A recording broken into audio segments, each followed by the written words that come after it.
నమస్తే సఖులు. ఈరోజు కథ పేరు సమతూకం. వివాహమై అత్తవారింటి కాపురానికి వస్తూనే అమల తన భర్త ఆదిత్య ప్రతి స్వల్ప విషయానికి కూడా అతిగా మాట్లాడుతూ ఉండడం గమనించింది. ఈ ధోరణి ఆమెకు చికాకు పుట్టించడంతో మొదట మృదువుగాను తర్వాత కొంత కటువుగాను చెప్పి చూసింది. అయినా ఆదిత్యలో చిన్న మెత్తు మార్పు కూడా రాలేదు. దానితో అమల భర్త మీద పంతం పట్టినట్లు అతడితోనే కాక పరిచయస్తులతో కూడా అవును కాదు అన్నదాన్ని మించి ఏమీ మాట్లాడటం మానేసింది. ఒకసారి అమల స్నేహితురాలి పెళ్లికి పట్నం వెళ్ళవలసి వచ్చింది. ఈ సంగతి విన్న ఆదిత్య తప్పక వెళ్ళిరా అని, అన్ని బంధాల కన్నా బలమైనది స్నేహబంధం. స్నేహితుల మధ్య స్వార్థానికి తావుండదు. బంధువులు రాబంధువులు లాంటి వాళ్ళు బతికుండగానే పీక్కుని తినేస్తారు. నిజంగా కష్టాల్లో ఆదుకునేది స్నేహితులే. పెళ్ళి జీవితంలో అతి ముఖ్యమైన వేడుక. స్నేహితుల పెళ్లికి హాజరవడం ఎంతైనా అవసరం అన్నాడు గుక్క తిప్పుకోకుండా.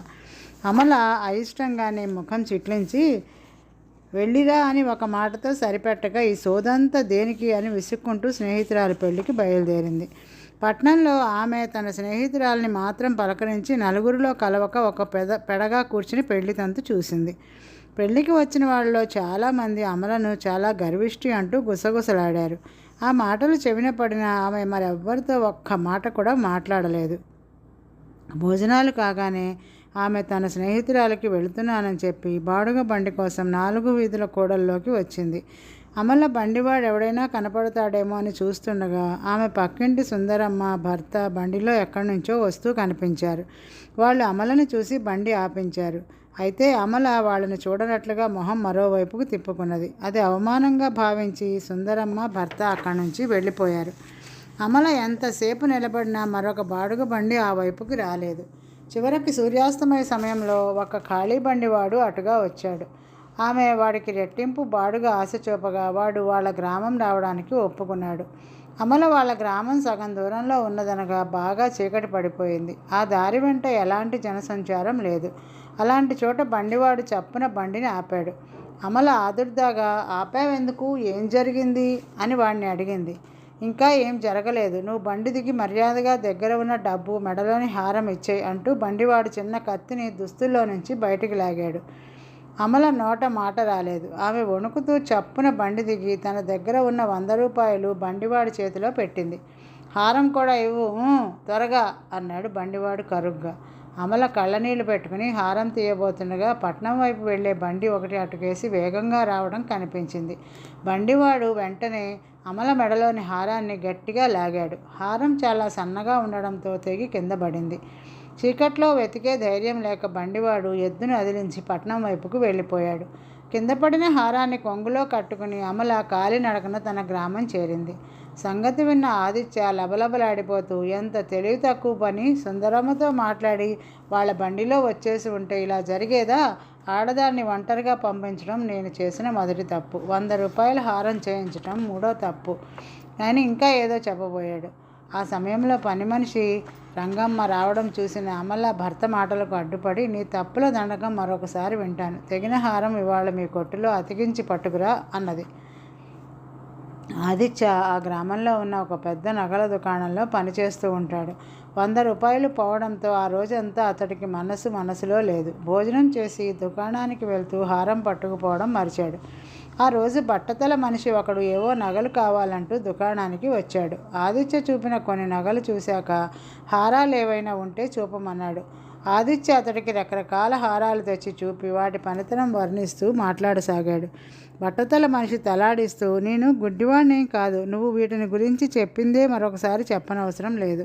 అన్నీ మోటుగా ఉన్నవి, సన్నగా నాజూగ్గా ఉండే హారాలు మీ దుకాణంలో లేవా అన్నాడు.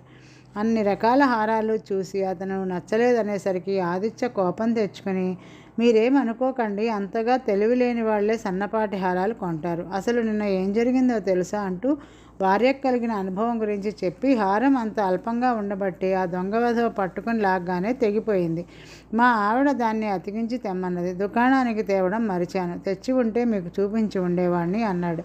ఆ బట్టతల మనిషి చిరాకు పడుతూ, దోపిడీ దొంగలకు లావుపాటి హారాలు మరీ ఇంపుగా కనిపిస్తాయి. మీ దుకాణంలో నాకు కావలసినవి లేకపోతే ఆ మాట చెప్పు, ఈ సోదంతా ఎందుకు అని వెళ్ళిపోయాడు. ఆ సాయంత్రం ఆదిత్య ఇల్లు చేరగానే అమల హారం అతుకు పెట్టడం అయిందా అని అడిగింది. అసలు తీసుకువెళ్ళందే రేపు కొట్టుకెళ్లే ముందు జ్ఞాపకం చేయి అన్నాడు ఆదిత్య. అమల నిర్ఘాంతపోతూ హారం నీకు చేరలేదా అని అడిగింది. జరిగింది ఏమిటంటే మధ్యాహ్నం వేళ ఒక బట్టతల మనిషి ఆదిత్య ఇంటి తలుపు తట్టి అమల తలుపు తీయగానే పొద్దున అయ్యగారి హారం తీసుకోవడం మరిచారట. తీసుకురమ్మని నన్ను పంపారు. ఇంకా నయం, బండివాడు మీకేం అపకారం తలపెట్టలేదు అన్నాడు. ఆ వచ్చినవాడు హారం జరిగినదంతా వివరంగా చెప్పడంతో అమల అతన్ని ఏమాత్రం అనుమానించక హారం తెచ్చి వాడి చేతికి ఇచ్చింది. ఎవడో బట్టతల వాడికి బాటల సందర్భంలో అదంతా చెప్పాను. వాడింత దుర్మార్గుడని నేను గ్రహించలేదు అన్నాడు ఆదిత్య నివ్వెరపోతూ. అడ్డమైన వాళ్లకు ఇలాంటి గొడవలు చెప్పి ఇంత నష్టానికి కారణమయ్యావు. అతిగా మాట్లాడే దురలవాటే దీనికి అంతకు మూలమన్నది అమల కోపంగా. ఆ సమయంలో అక్కడికి వచ్చిన పని మనిషి రంగమ్మ ఈ మాటలు విని ఆ భార్యాభర్తలతో మీరు కోపగించుకోకపోతే ఒక చిన్న మాట చెప్తాను. అమ్మగారు అసలు మాట్లాడక 100 రూపాయలు పోగొట్టుకున్నారు. అయ్యగారు అతిగా మాట్లాడడం వల్ల హారం పోయింది. అమ్మగారు అతిగా మాట్లాడనని నన్ను పనిలో పెట్టుకున్నారు. పక్కింటి సుందరమ్మ గారు అడిగిందే తడవుగా నేను రకరకాల కబుర్లు చెప్తానని పనిలో పెట్టుకున్నారు. ఎదుటి మనుషుల్ని బట్టి అవసరాలను గమనించి అన్ని విషయాల్లోనూ సమతూకంగా మాట్లాడడం మంచిది అన్నది. రంగమ్మ చదువుకున్నది కాకపోయినా అనుభవం ద్వారా ఆమె చెప్పిన మాటల్లో ఎంతో సత్యం కనిపించింది ఆ భార్యాభర్తలకు. మరొక కథ. నాటకాల పిచ్చి. గోవింద్ చిన్నతనం నుంచి చదువుకోకుండా నాటకాల పిచ్చితో పెరిగాడు. వాడు 1 నెల రోజుల క్రితం పుట్టి పెరిగిన గ్రామం వదిలి పట్నం వచ్చి అక్కడ ఒక నాటక సమాజంలో చేరి వేషం ఒకటి సంపాదించాడు. వాళ్ళు ఒక వారం రోజుల్లో నాటక ప్రదర్శన ఏర్పాటు చేయబోతున్నారు. ఆ నాటకంలో గోవింద్ తల్లితో పోట్లాడి ఇల్లు వదిలి వస్తాడు. అతడి మేనమామ వాడిని వెతుక్కుంటూ వచ్చి వాడి తల్లి బెంగతో మంచం పట్టిందని చెప్తాడు. అయినా గోవింద్ తల్లిని చూసేందుకు రానని మొండికెత్తుతాడు. చివరకు తల్లే అంత జబ్బులోనూ వాడున్న చోటకి వస్తుంది. తల్లి ప్రేమను అర్థం చేసుకున్న గోవింద్ ఆమెతో పాటు ఇంటికి వెళ్ళిపోతాడు. నాటకంలో గోవింద్ మేనమామ పాత్ర సమాజం యజమాని రాజారాం వేస్తున్నాడు. గోవింద్కు ఇంకా తన పాత్ర సంభాషణలు బాగా కంఠస్థం కాలేదు. ఆ కారణంగా రోజు సాయంత్రం వేళ రాజారాం వచ్చి వాడికి సంభాషణలు నేర్పుతున్నాడు. ఆ రోజు రాజారాం కొంచెం చీకటి పడ్డాక వచ్చి గోవిందు నాకు 1,00,000 పనులు, ఈ వేళకు తప్ప రావడం కుదరదు మరి అన్నాడు. అలాగే కానివ్వండి అంటూ గోవిందు వేగంగా ఇంటి పెరట్లోకి దారి తీశాడు. ఆ పెరడుని ఆనుకుని జమీందారు గారి భవనపు ఎత్తైన ప్రహరీ గోడ ఒకటి ఉన్నది. అది బాగా శిథిలమైపోయి గోడలో పెద్ద పెద్ద కంతలు ఏర్పడినాయి. రాజారాం నాటకంలోని సంభాషణలు ప్రారంభిస్తూ నువ్వు ఇల్లు వదిలాక మీ అమ్మ ఆరోగ్యం బాగా చెడిపోయింది, ఇంటికి వెళదాం పదా అన్నాడు. నేను రాను మామయ్య, ఇక అమ్మ ముఖం చూడను అంటూ కోపం నటించాడు గోవింద్. అదేం మాటరా, నువ్వు చూడాలని అనుకోకపోయినా కొడుకుని చూడాలని తల్లి మనసు కొట్టుకులాడుతుంది. నువ్వు రాకపోతే అమ్మ దక్కడం కష్టం అన్నాడు రాజారాం. ఈ విధంగా గోవింద్తో కలిపి కొంచెం సేపు నాటక సంభాషణలు వెళ్ళవేశాక రాజారాం వెళ్ళిపోయాడు. గోవిందు పెరట్లోని నూతి దగ్గర కాళ్ళు చేతులు కడుక్కుని పెరటి ద్వారం కేసి బయలుదేరుతూ ఉండగా శిథిలమైపోయిన గోడ కంతలో నుంచి చిన్నగా చప్పట్లు వినిపించాయి. గోవింద్ అదిరిపడి భయంగా అటుకేసి చూశాడు. ఈ చీకట్లో నన్నేదో పిశాచం అనుకుంటున్నావేమో, నేనేం పిశాచాన్ని కాదు, ఇటురా అన్న కంఠస్వరం వినిపించింది. దాంతో గోవిందు కొంత ధైర్యం తెచ్చుకుని గోడ కంతకేసి వెళ్ళాడు. అవతల తెల్లటి జుట్టుతో గడ్డంతో ఒక వృద్ధుడు వాడి కంట పడ్డాడు. నీ తల్లి చావు బతుకుల మధ్య ఉన్నదని మేనమామ రమ్మని అంతగా బతిమాలుతుంటే రానని మొండికెత్తుతావే, వెంటనే వెళ్ళు అన్నాడు వృద్ధుడు. ఈ ముసలాడు నాటకంలోని సంభాషణలు యథార్థం అనుకుంటున్నాడని గోవిందు గ్రహించాడు. ఎవరు చచ్చి గీ పెట్టినా నేను వెళ్ళను, అయినా నేను వెళ్ళకపోతే నీకు కలిగే నష్టమేమిటి అన్నాడు గోవిందు చిరాకు నటిస్తూ. వృద్ధుడు 1-2 క్షణాలు ఏదో ఆలోచిస్తూ ఊరుకుని తర్వాత అంత కోపం తెచ్చుకోకు, ఈ పక్కన ఉన్న భవనం నాదే, నేను నీలాగే చిన్నతనంలో ఇంటి నుంచి పారిపోయాను. మా అమ్మ నా పేరే కలవరిస్తూ చనిపోయింది. ఆ తర్వాత ఇల్లు చేరాను, ఏం లాభం అన్నాడు. దాంతో గోవిందుకు ఆ మాట్లాడేది ముసలి జమీందారని తెలిసిపోయింది. ఆ వెంటనే వాడికి మెరుపులా ఒక ఆలోచన వచ్చింది.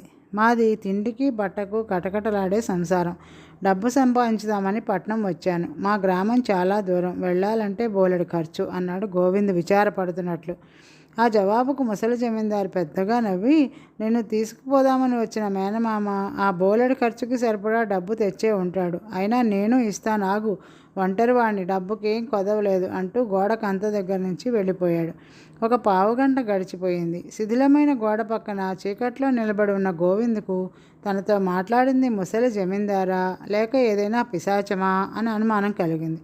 ఆ భయంతో వాడు దిక్కులు చూస్తున్నంతలో జమీందారు రానే వచ్చాడు. ఆయన గోడ కంతలో నుంచి చిన్న మూటను గోవిందుకు అందిస్తూ, ఇది తీసుకుని ఉదయాన్నే బయలుదేరి మీ గ్రామం వెళ్ళిపో అన్నాడు. గోవిందు ఇంట్లోకి వచ్చి దీపం వెలుగులో మూట విప్పి చూశాడు. అందులో మిలమిలా మెరుస్తూ 10 బంగారు కాసులున్నాయి. సంతోషంగా వాడు వాటిని తిరిగి మూట కట్టి తన బట్టల పెట్టెలో అట్టడుగున దాచేశాడు. మర్నాడు వాడు చుట్టుపక్కల విచారించగా ముసలి జమీందారు చాలా ఉదారగుణం కలవాడని, కష్టాల్లో ఉన్న వాళ్లకు విరివిగా దాన ధర్మాలు చేస్తూ ఉంటాడని తెలిసింది. ఈ సంగతి విన్న గోవిందుకి ముసలి జమీందారు నుంచి మరికొంచెం డబ్బు సంపాదించాలని ఆశ పుట్టింది. ఆ రోజు చీకటి పడుతూనే రాజారాం వచ్చాడు. ఇద్దరూ కలిసి పెరట్లోకి వెళ్ళారు. రాజారాం నాటకంలోని తర్వాతి సంభాషణలు ప్రారంభిస్తూ, మీ అమ్మ నీకోసమే కళ్ళల్లో ప్రాణాలు పెట్టుకుని ఉంది, ఇప్పటికైనా బయలుదేరు అన్నాడు. మామయ్య, నేను మాట అంటే మాటే, దానికి తిరుగుండదు, నేను రాను అంతే అన్నాడు గోవింద్ విసురుగా.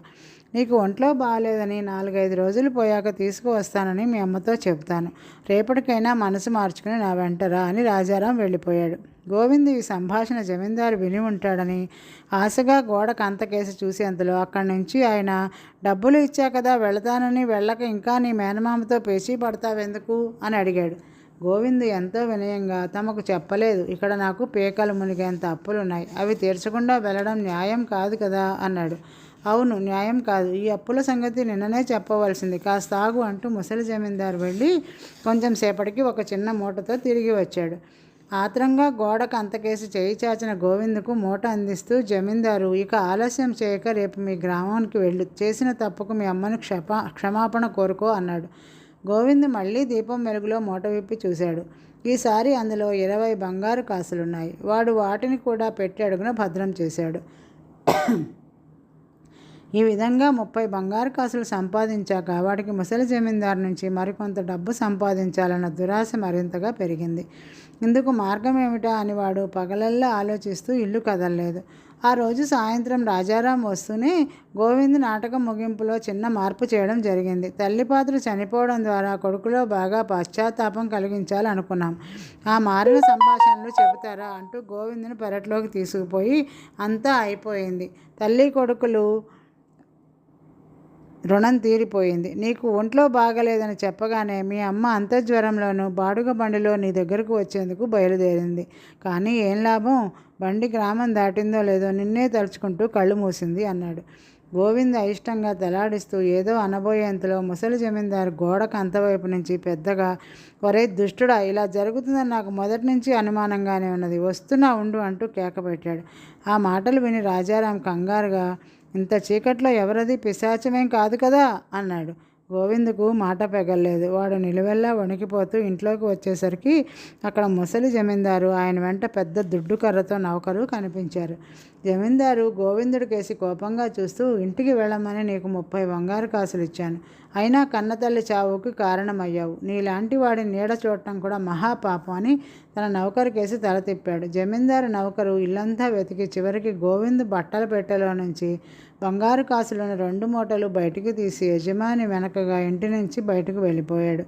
అసలు జరిగింది ఏమిటో రాజారాంకి అర్థమైపోయింది. అతడు పళ్ళు కొరుకుతూ గోవింద్ కేసు చూసి నాటకంలోని సంభాషణలు నిజమనుకుని, జమీందారు నీకు అంత బంగారం ఇచ్చాడనమాట, నాతో ఆ సంగతి మాట వరుసకైనా అనలేదు, నీ స్వార్థమే నిన్ను దెబ్బతీసింది, నీలాంటి దురాశాపరుడికి నా నాటక సమాజంలో చోటు లేదు, మరేనాడు అటు కేసు రాకు అంటూ వెళ్ళిపోయాడు. గోవిందుకు ఎక్కడ లేని పశ్చాత్తాపం కలిగింది. తన కన్న తల్లినే కాక దయాధర్మ గుణాలు కలిగిన ముసలి జమీందారుని కూడా మోసగించాడు. ఉన్న గ్రామంలో ఏదో వ్యాపారం పెట్టుకున్నానంటే తల్లి చేతులకున్న 2 బంగారు గాజుల్లో ఒకటి ఇచ్చింది. అది తీసుకుని పట్నం చేరి నాటకాల పిచ్చి కొద్దీ ఇక్కడ కాలం గడిపేస్తున్నాడు. తన ఇంటికి తిరిగి వెళితే తల్లి చాలా ఆనందిస్తుంది. ఇంటి పట్టునే ఉండి ఏదైనా వ్యాపారం చేసుకుంటూ ముసలితనంలో తల్లికి ఏ కష్టం రాకుండా చూసుకోవాలి అనుకున్నాడు గోవింద్. ఇలా నిర్ణయించుకున్న గోవింద్ మరునాడు సూర్యోదయంతోనే తన గ్రామానికి ప్రయాణం కట్టాడు. ఈరోజుకి కథ సమాప్తం సకులు. తిరిగి రేపు కలుద్దాం. నమస్తే.